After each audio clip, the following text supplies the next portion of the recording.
The endless steppes of 12th century Mongolia stretched under a vast sky. It was here that a young warrior named Temujin began his journey. His life was shaped by loyalty and vengeance, by alliances and betrayals. And at the heart of this story was a woman, Börte, his first wife and partner. But their union was tested by the violent traditions of the time.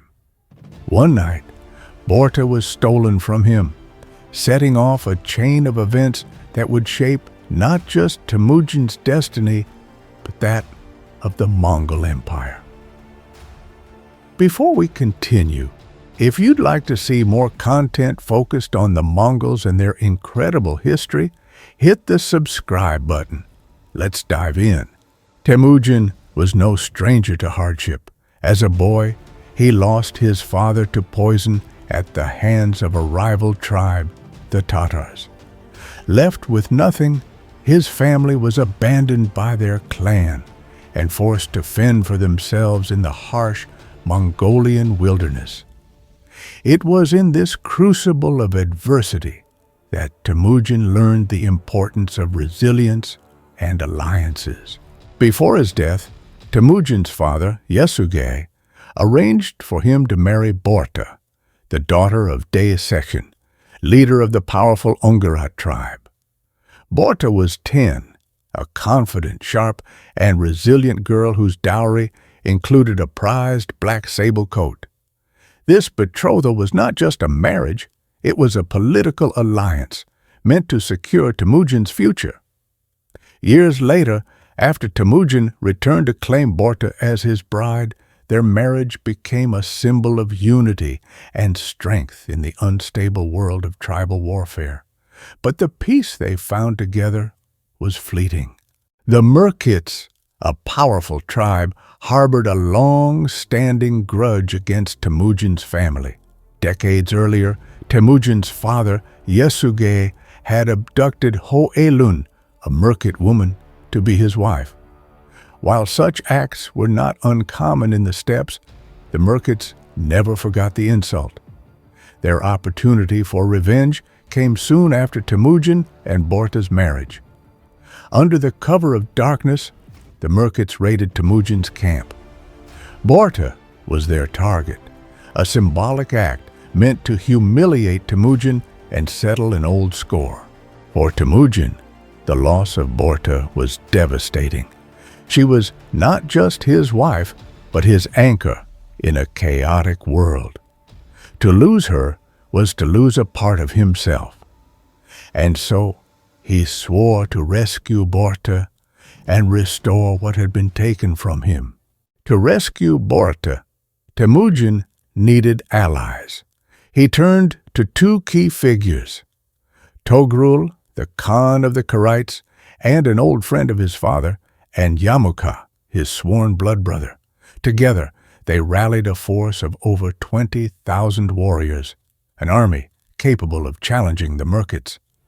The rescue was swift and brutal.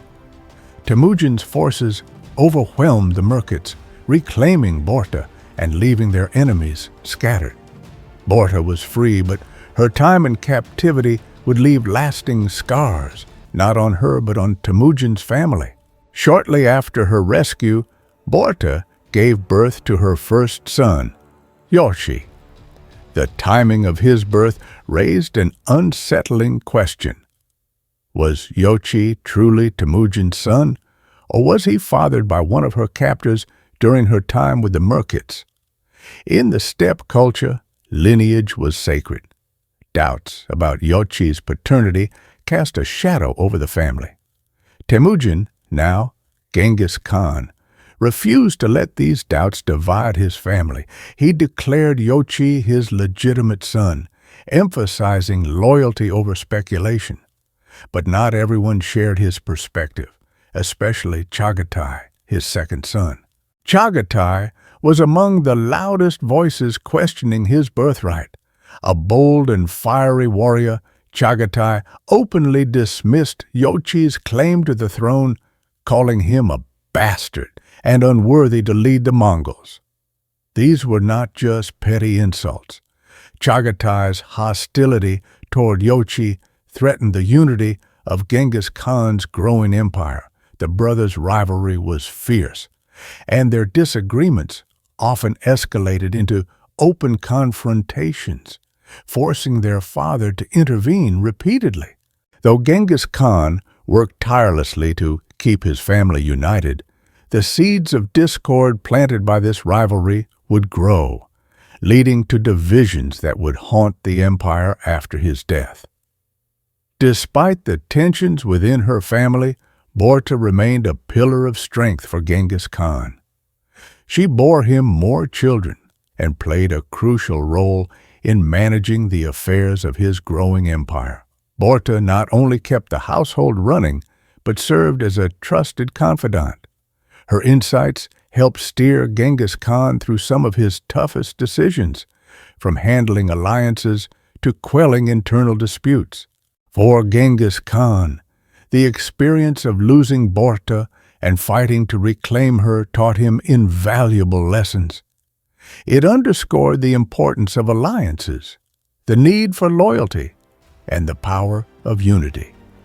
These principles guided him as he began to unify the fractured Mongol tribes, transforming them into a force that would change the world. The divisions among Börte's children, especially the rivalry between Yochi and Chaghatai, would resurface after Genghis Khan's death.